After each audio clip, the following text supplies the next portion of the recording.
Before I get into the video, I just want to take a moment and say thanks to everyone who's been enjoying my recent loadout videos.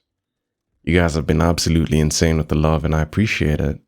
Now more than ever, I need your help because I really want to save this game. So please, share this video everywhere you can. Comment with your thoughts on what else could be done to improve the state of Delta Force. And as corny as it is, leave a like on the video. If you're in contact with any of the devs at Team Jade, please share this with them. Let's save this game before the clock runs out, and if the queue times and metrics are anything to go by, that clock is running out very quickly. I've seen so much negativity online surrounding Delta Force, with many players choosing not to play or flat out uninstalling unless they remove SBMM, remove Luna, fix the gunplay, remove or fix shafted, etc, etc. I'm just hoping that the devs don't allow this to be the death of an FPS with so much potential in today's market.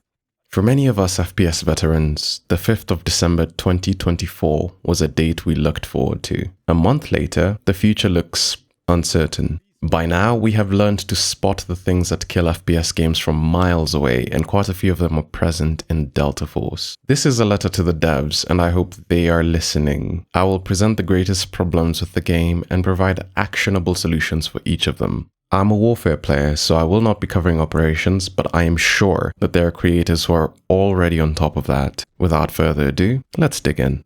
The first and greatest problem with Delta Force is the matchmaking experience. I have sat in the queue for up to 13 minutes searching for an attack-defense match. I don't think that's acceptable in a game that was released a month ago. Skill-based matchmaking or matchmaking rating has no place in a combined arms shooter. When the matchmaking algorithms try to match skill level using various metrics and player statistics, the outcome is a tedious and repetitive play experience for all players in terms of map flow, queue times, server selection, and skill disparity. This talking point has already been hammered to death by other creators, so I will focus on providing a solution. The developers ought to introduce a welcome playlist, which is the only mode that players below level 5 are allowed to play. This mode should have a mix of AI and human players on both teams, somewhat similar to the attack-defense drill mode, with the distinction that this welcome playlist shall allow player progression through the early levels of the game. The welcome playlist should also shuffle the primary game modes of Warfare, King of the Hill, and attack defense. It should also be clearly stated or messaged to the player that this mode is an introductory playlist that is meant to induct new players to the game, giving them a grace period before they are allowed to queue in the open lobbies. No player should be able to queue into the welcome playlist after level 9, since they are fairly familiar with the different mechanics of the game by this point. Having a short introduction training course on the basics of the game would certainly be beneficial too. Any player at level 10 or above should only be allowed to select between the regular modes, attack defense, King of the Hill, whatever limited time modes, LTMs, are running, and attack defense drill. Once the player selects their preferred mode, they should be in the same matchmaking pool as all other players within their region that are queuing for the same game mode. Skill matching should only be a loose factor after the match is found and only used for team balancing. Remember how I mentioned server selection earlier? Let's see how we can solve that. Valorant is arguably the most successful shooter to release since 2020, and for all its faults, it has done a commendable job of giving the player tools that allow them to have a decent matchmaking experience. Under the Play tab, the players are presented with a list of servers within the matchmaking region. This list explicitly shows the latency to each server and allows them to select what servers they would prefer to queue in. The game also states that it will do its best to match the player within their preferred servers, but that queue times may be longer and that they are not guaranteed to match into the servers they have selected. If a player is in a party or pre-made squad, they are also able to see the latencies of all the other players in the squad, and this gives the party leader the necessary information to select the server with the lowest latencies for all players. How can Delta Force implement this into their matchmaking?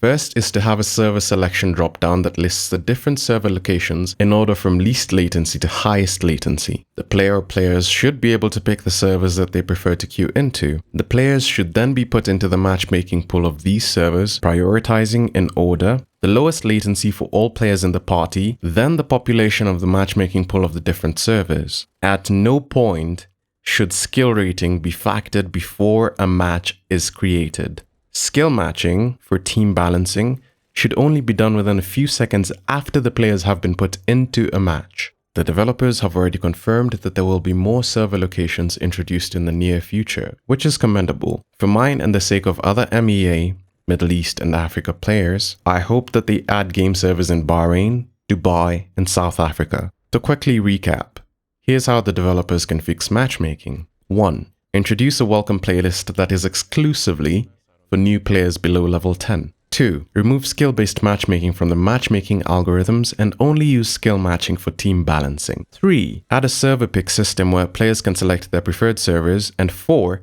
Change the name of ranked checkbox to achievements or rewards, since the lobbies are the same whether or not the setting is checked. Now, let's talk about the biggest problem with the Delta Force gameplay. Luna. Luna is the one operator who could and most likely will kill this game if she's not rebalanced as soon as possible.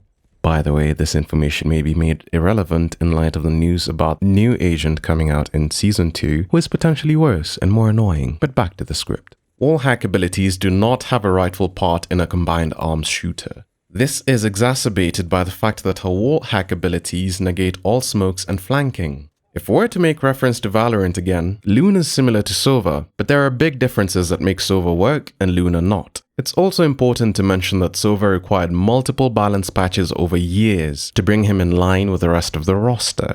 Sova's recon dart does not scan opponents until it lands on a piece of geometry on the map, limiting the effective range of the dart. The recon dart can also be destroyed by opponents after landing, and if done quickly enough, it doesn't even do one of its 2 scans. Here's how I think Luna could be balanced. 1. Change the live wall hack from the recon arrow to a minimap ping. This ping should only last for a short duration and the second ping should be entirely removed. 2. The recon arrow should not scan players within smoke grenades unless the arrow travels through the smoke grenade. Only players within the radius of the arrow inside of the smoke should be revealed if it travels through a smoke. This essentially means that if it travels through only a segment of Stinger's smoke wall, it shouldn't scan players within the smoke wall but outside of the recon arrow's radius. 3. Her trait or passive ability should be changed from a wall hack ping upon dealing damage to a minimap ping. No outlines, no wall hacks. 4. The vault arrow should take half the amount of time to remove if a player is shot directly.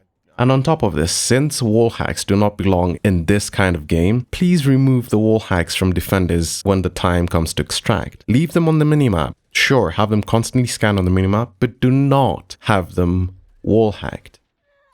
Although there are many other issues and annoyances with the game, I believe that should these 2 major issues be addressed, Delta Force will already be in much better shape to bring back players, retain existing players, and in the near future, release on console and mobile. I will hopefully be releasing more videos talking about different issues with Delta Force and my suggestions as to how they could be addressed to improve player experience across the board.